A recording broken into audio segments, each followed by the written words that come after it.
We're back today with the Speed of Culture podcast with e.l.f. Beauty CMO, Kory Marchisotto. Kory, it's so great to see you. So excited to do this podcast. And I feel like we've had a podcast before the podcast already, but now we're really going to dive in.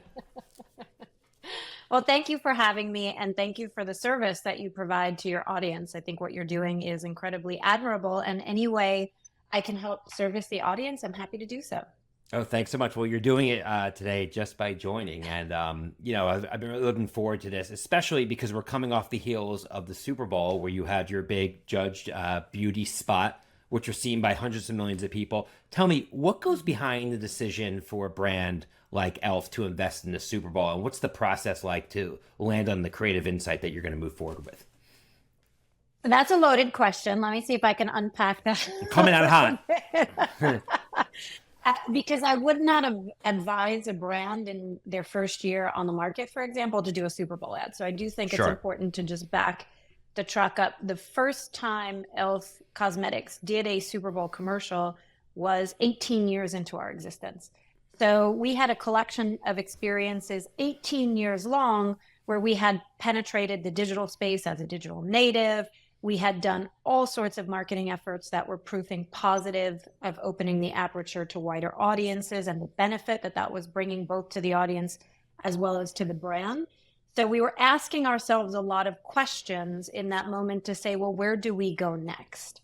We've had a significant rise in brand awareness. We've had a significant rise in brand health metrics, and all leading indicators said, you need to go on bigger stages to reach more people. So we put our head in the stars and asked ourselves, where could we possibly do that? And what we found out was women were being underserved, and that was the hypothesis. So we said, okay, well, what is happening? Underserved during the Super Bowl? Correct. So yeah. You have last year, which was our first foray, 115 million viewers, which was a record breaker last year. And then this year it was 124 million. And 50% of those viewers are women. Yet less than 1% of the commercials were serving women.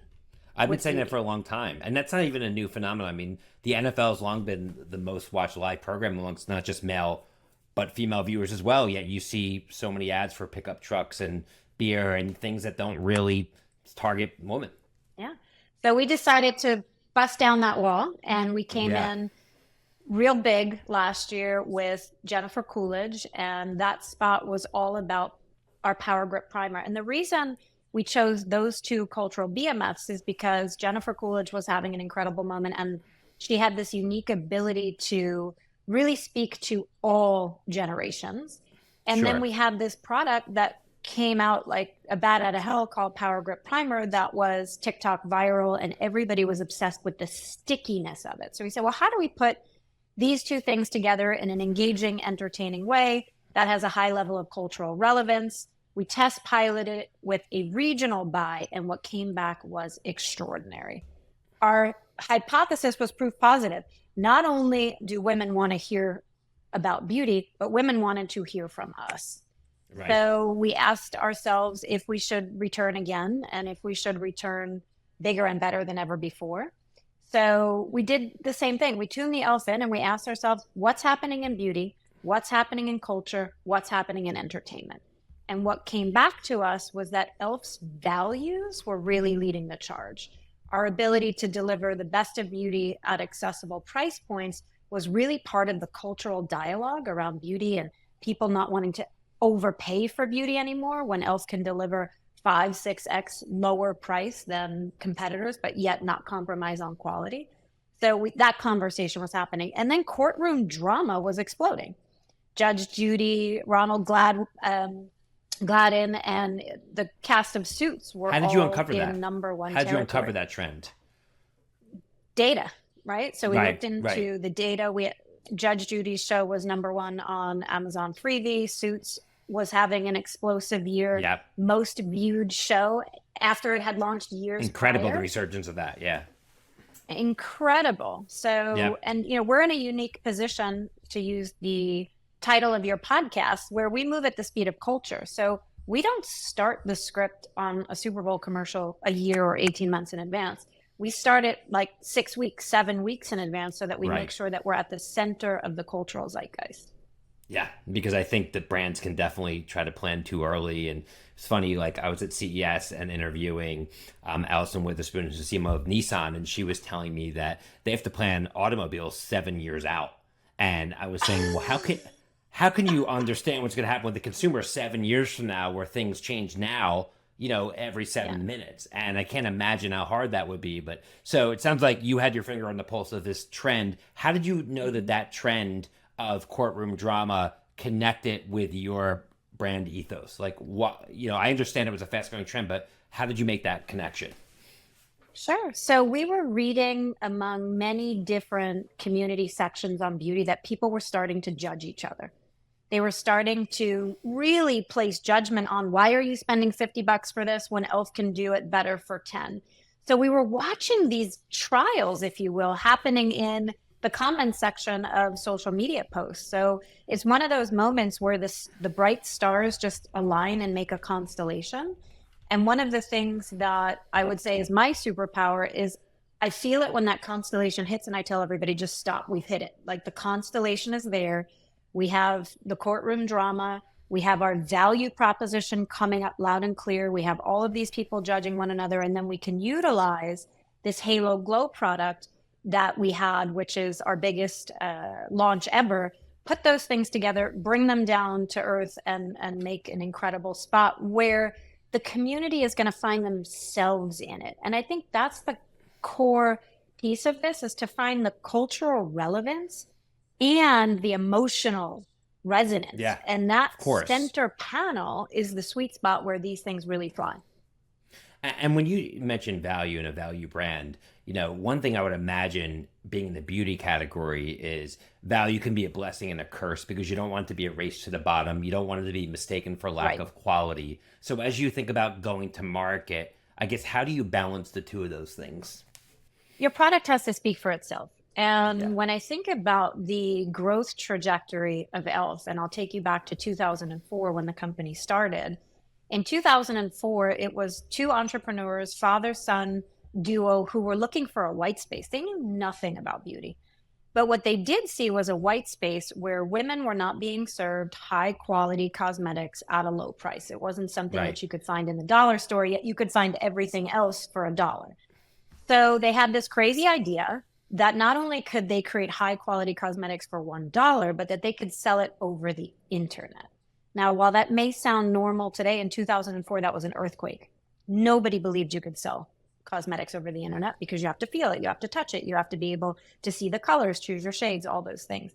So they actually disrupted the entire beauty industry by proving everybody wrong. And everybody told them, even if you could figure out how to create $1 quality cosmetics and sell it over the internet, you'll never make that a profitable business. And we were able to do all of those things. So I think the core component when I think about e.l.f.'s ethos is we're born to disrupt. It's in our DNA.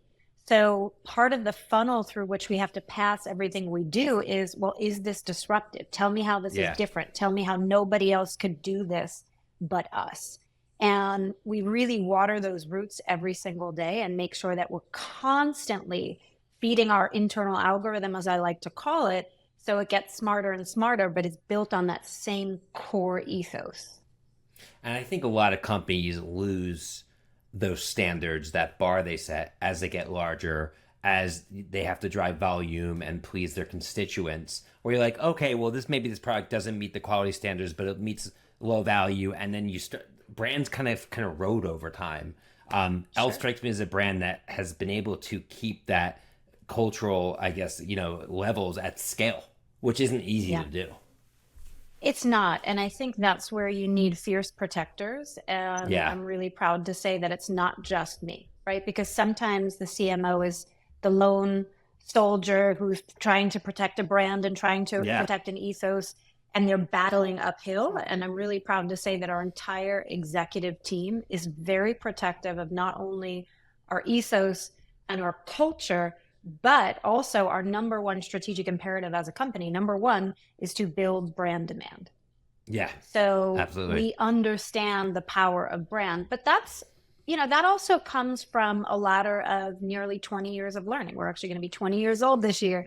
And when I got here 5 years ago, we were not investing in the levels of marketing and brand building we are today. So just to give you that in numbers to show you the sort of giant leap, when I got here 5 years ago in 2018, we were investing 7% of net sales into marketing and digital.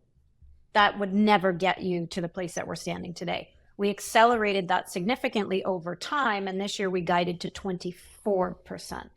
So you have an enterprise and a board of directors, we're a publicly traded company, who believe in the power of brand building.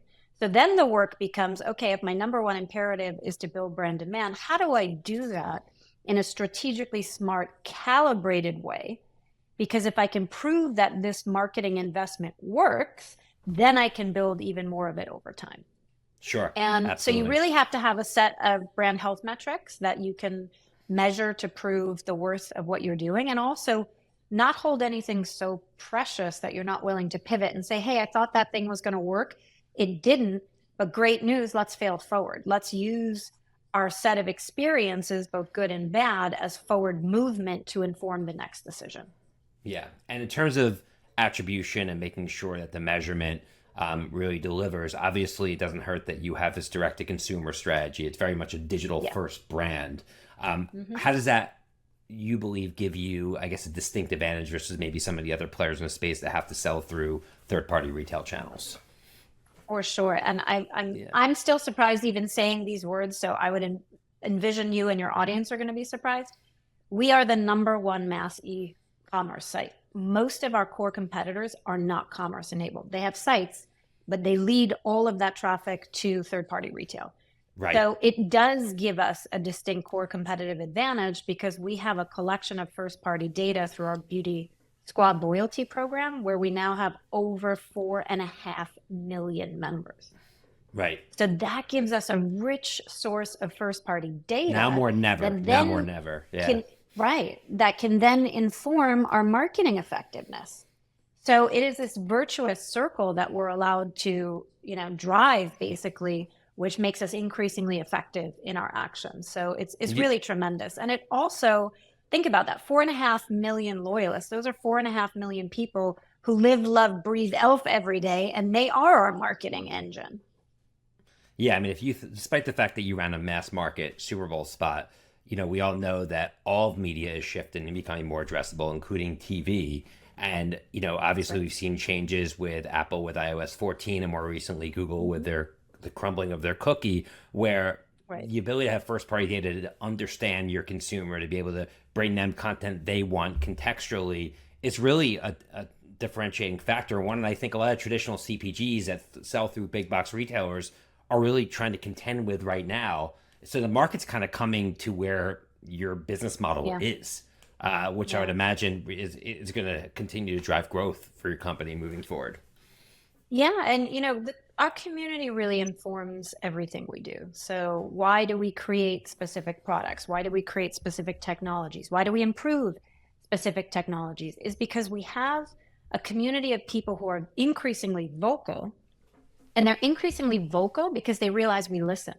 They realize that we are actively listening, taking their feedback and putting it back into the machine in real time, which makes them want to do it even more. So consumer centricity, right? Exactly. And what I like to say about e.l.f. that is I worked on a lot of brands in my career, is super unique here, is we're a brand of the people, by the people, for the people, created with the people. I do not see e.l.f. as our brand. I see us as stewards of the community's brand. And that's the way. And I think so many brands need to go in that direction, but for whatever reason can't.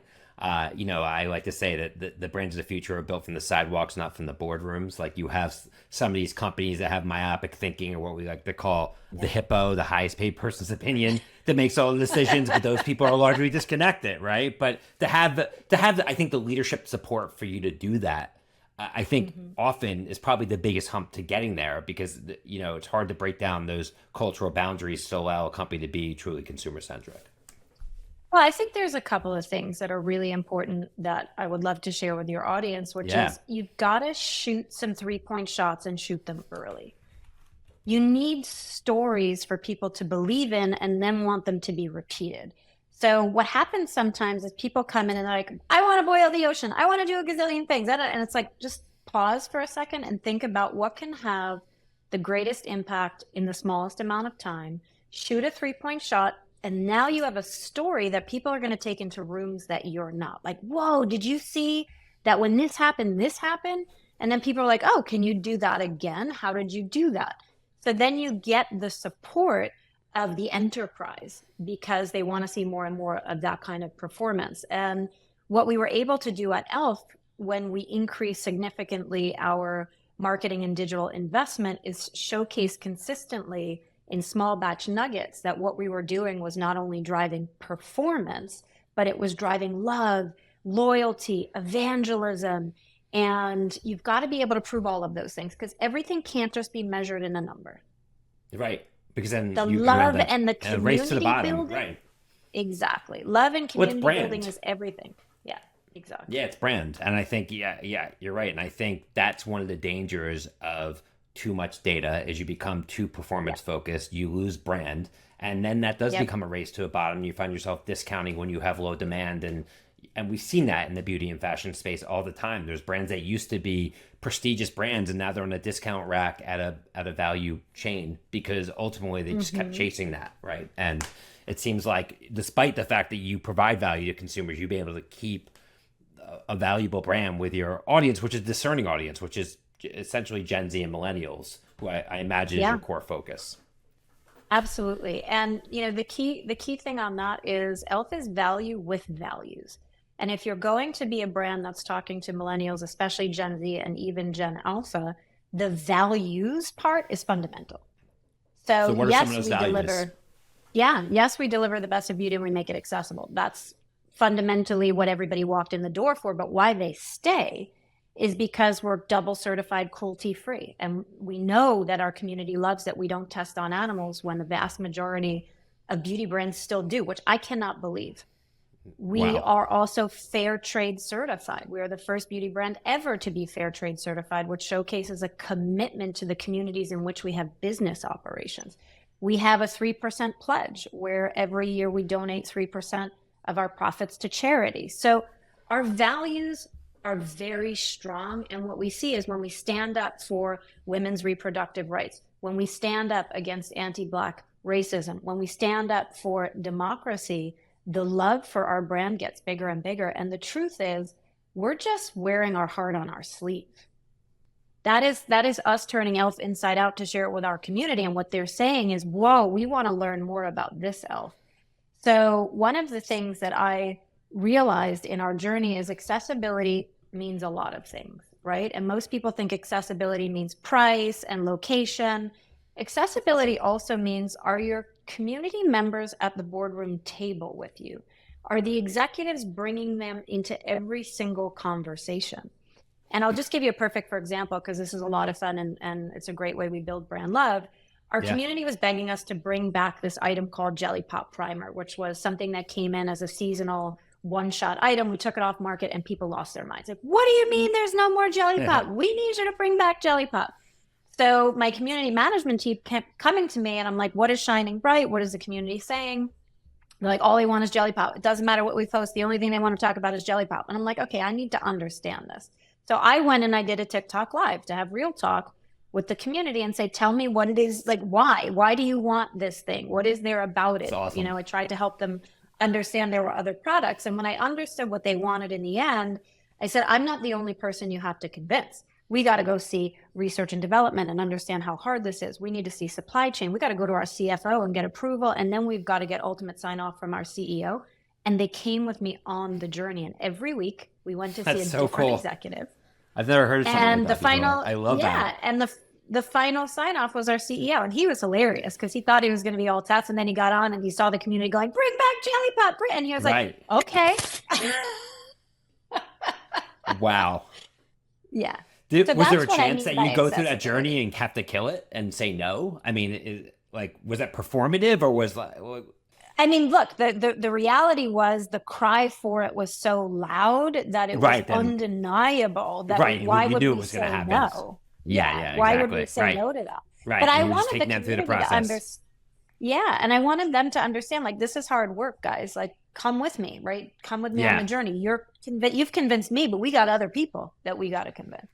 Very cool. So you joined e.l.f. in 2019, and I obviously did. it's been a whirlwind, right, for over the last 5 years. Mostly because you went through COVID, and all of a sudden, people, your younger consumer wasn't going to college or high school, or Yeah. young professionals weren't going to work.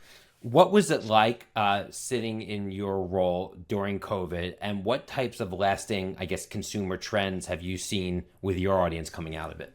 So first and foremost was leading with empathy. And that started inside our organization, making sure our employees were okay mentally. It was such a hard time for everybody. And when you realized how not only did the dynamic of work change, but the dynamic of your relationships with everybody changed, right? Now, all of a sudden, you're in a Zoom room with people's kids, cats, pets. You're inside their lives, inside their Yeah. homes. So we used that as a microcosm of what we understood was happening with our community. And we started to get all of these letters in saying to us, e.l.f., please don't stop doing what you're doing because you're a world that makes us happy. It's a place we come for positive energy. We still want products, even though we're sitting home, because they bring us a certain level of joy in a dark time. So please keep the lights on in the darkness, basically.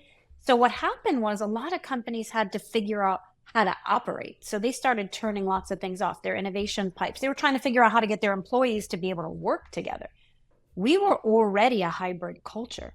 We didn't miss a beat. So it's almost like COVID played to our strengths. And then when our Yeah. community said to us, because we asked them, hey guys, what do you want from us here? Please don't stop doing what you're doing. We love what you're doing. We're like, Right. okay, we went pedal to the metal. And in the last 5 years, we grew at 14 times the market rate. 14 times. And that's because we're in lockstep with our community. We're with them. We're not in front of them. We're not behind them. We're in lockstep with them. And when you can meet their unique needs, wants, and desires with empathy, real, true care for what they want, they'll stay with you. Yeah. And has there been any changes just in consumption or buying habits or channels in which your audience, like, you mentioned going on TikTok Live, different things Yeah, that you're yeah. seeing that you have your eye on here in 2024? Yeah, I mean, TikTok, we don't even need to talk about that. I think Right. everybody understands the From a rapid commerce perspective acceleration. too, are you looking at most of the Absolutely. yeah. Yeah. TikTok Shop has been tremendous for us, and we're really excited. We baited that program with them. We've been partners with them for a very long time. We were an early adopter of the platform. They also know we have a renegade spirit, so that partnership works really well together, especially when there's new tools, new betas, new models. So what TikTok taught us is the importance of entertaining short form content. And that allowed us to train a new muscle. If you think about our first foray into TikTok, we made an original music track. Here we are, a beauty company producing songs, which then actually became a top Spotify song across the globe. So here we found ourselves not only a beauty company anymore, but a Billboard chart topping song producer. So that opened the door for us to recognize that this wasn't just about beauty anymore. This was about creating an orbit that people want to be a part of, that has a tremendous amount of respect for their most important asset, which is their time. And I don't Yeah. think we talk about this enough. We have to respect each other's time. If I'm going to ask you to watch a piece of content, well, then it damn well better be good. And it damn well better be something that is going to resonate with you.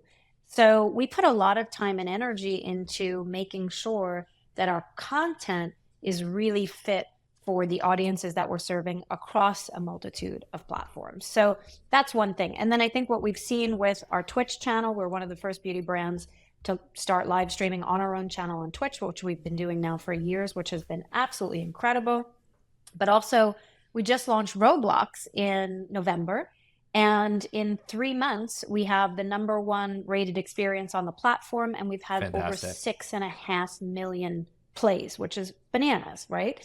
So what that's telling me is when you think about your brand, you have to redimensionalize it for different places and spaces. How we show up on Twitch is very different than how we're going to show up in Roblox, which is different than how we're going to show up on TikTok. But the fundamental underpinning is create content that is worthy of people's time. Yeah, it's interesting because it's shifted. I mean, it used to be brands felt, oh, you're enjoying this TV show. We're going to write a check. We're going to interrupt you. We're going to shove our unique selling proposition down your throat so we can sell our Yeah. stuff. It doesn't matter if you Yeah. were really enjoying that episode of what you're watching. But now in a world, and you obviously get, consumer first, it really is about thinking about the consumer first and coming up with content that they're going to get value from. Because otherwise, you're going to waste their time. Even if you get their eyeball, you're not going to get their attention and respect and ultimately their business. Yeah. And it's from both sides too, right? Because it's also innovation like I was talking about before. So it's the content hub and create this orbit people want to be a part of that's worthy of their time. And then also create stuff they want. Right. And so many companies get caught up in what you were talking about before, what I think you called the hippo, which I super Yeah. love.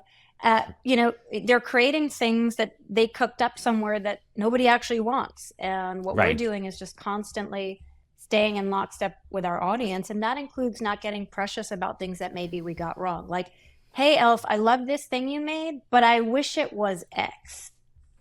And if you're too precious about the thing that you create, then you're not listening to when people are saying it could be better. And we're always listening for that, right? We don't have those egos. We're like, tell us what we could do better. Tell us how we can be better. Tell us how we can serve you better. Yeah, it's amazing. So shifting gears a little bit to you as we wrap up here, Kory. I mean, you've been in the beauty industry for, I guess, your entire 25 career. years. Yeah, and you spent 16 years at Shiseido, Uh-huh. in marketing and kind of working your way up. Yeah. When you're in a company for 16 years, what goes Yeah. behind a decision to leave? Uh-huh. At that stage, because normally what I find is people are either at a company for 3 years or they're there for a career. And how do you know it's time to go? And how do you know it's time to want something more? Yeah, the answer to that question, I would say it really depends on the stage you're in that moment. Yeah. So I think what's really important is that you identify yourself at the different stages, right? Because my decisions when I was 20 are dramatically different than when I was 30, which are dramatically different than when I was 40, which are dramatically different than where I'm standing today. So I try to give universal advice. Have a set of non-negotiables. And everybody's non-negotiables are different. And that set of non-negotiables has to be met. And when it's no longer met, then you know that it's time to go. And that set of non-negotiables has to be your antenna. And you have to be in lockstep with that antenna. Hey, this place is amazing, but based on my unique set of non-negotiables, it no longer works for me. And that's where I was standing at that moment in my career. And what I really loved about the e.l.f. opportunity, it was a really unique place for me to take this 20-year set of experiences across multiple brands, divisions, operating models, and really put them all to work at maximum capacity. Like I literally had to take my entire toolbox, open it up, put all the tools in usage, and then I'm like, shit, I got to go to Home Depot and get a whole bunch of new tools Yeah, for yeah. this. And I get excited by that. Like I get up every morning because I want to make an impact, because I want to serve communities, because I want to be able to live the values that my company stands for. So one of my non-negotiables is I have to be a kindred spirit with the company that I'm operating because I can't fake it. Yeah, it was clear you are at e.l.f. And you mentioned earlier, during this chat that, you mentioned your team several times. What is your leadership style, in your opinion? And what are you looking for in people who you bring onto your team that makes you feel like they're going to be a great fit? So the first thing is hire for characteristics. What is the unique set of characteristics that have to be true in order for an individual to thrive in the environment that you're in? And I Yeah, think too many people get caught up in the resume. Well, they have 5 years here and 4 years here, and they did this thing there. I'm like, no, no, no, right. that's not it. You have to really think about what needs to be true. What are the cultural conditions that we have here, and what would need to be true for somebody to thrive in those conditions? So I'm always looking for the win-win. It has to be a win for the individual, and it has to be a win for the company. This person has to be able to add value to the thing that we're doing. They have to be culturally additive. So the win-win is fundamental. Then once they're inside the organization, the first thing for me is helping them understand what are their superpowers. But that's not enough. Sure, I know what my superpowers are, but how do we exercise those superpowers? How do we get you to show up every day in this incredible moment where Yeah. you get to live those superpowers and then unleash them in a way that you never have before. And one of my key lieutenants, who I adore, who's massively responsible for most of the growth in this company, his intention word, we all choose intention words for the year, is freedom. And what he found at e.l.f. is that he is free to operate in a way that he never did before the 30 years he got to the company. And that is very much my leadership style, is let's identify what your superpowers are so we can unleash them and continue to do that with increasingly effectiveness and impact. And that just gets people motivated. Yeah, absolutely. So as you look back, as you mentioned, you've been in the beauty industry for quite a long time. If you look back and you had the ability to talk to 20-year-old Kory and tell her things that you wish you knew back then, because we all make mistakes along the way. What would you have told her as you were embarking on what ended up being an amazing career and still is today? What would you tell her? First one that I think is probably the most helpful for everybody is the path is not linear, folks. It is not linear. Yeah, we hear that a lot. It is winding. Think about it like a trail. You're going to go off course. You're going to go off piste. It is, and you should. Don't see things as this sort of linear ladder. The second thing is always fail forward. And I don't think we talk enough about how failures are an absolute critical component of success. Everybody just wants to talk to you about their successes. The number one question I ask in interviews is, tell me the hardest thing that you've ever done, right? Tell me the hardest thing. And then tell me, what failures you had and how did you learn from them in order to increase your success formula on the road ahead, right? That's the learning algorithm. So I think, that's fundamental. And then the third thing is, stay true to who you are and don't bend because other people tell you that you're supposed to or that you should. This word should for me should be stricken from everybody's vocabulary, right? You should be this, you should do that. You should be you. And you should operate in places and spaces where people are most interested in you being your best self. Yeah, that's fantastic. And such great advice for especially some of your younger listeners just coming into the workforce and maybe getting influenced by all these outside factors that can make them lose who they are. So what's been so amazing having you on today, Kory. I've been a longtime fan and continue to be one after this interview, and I cannot wait for our audience to hear it. Thank you. I'm a big fan of yours too. And thank you, audience, for listening. I am here in service and really happy to be here with all of you today. So thank you very much. Amazing. So we're going to leave it with that. On behalf of Susie and the Adweek team, thanks again to Kory Marchisotto, the CMO of e.l.f. Beauty, for joining us today. Please be sure to subscribe, rate, and review the Speed of Culture podcast on your favorite podcast platform. Till next time, see you soon, everyone. Take care. Hey!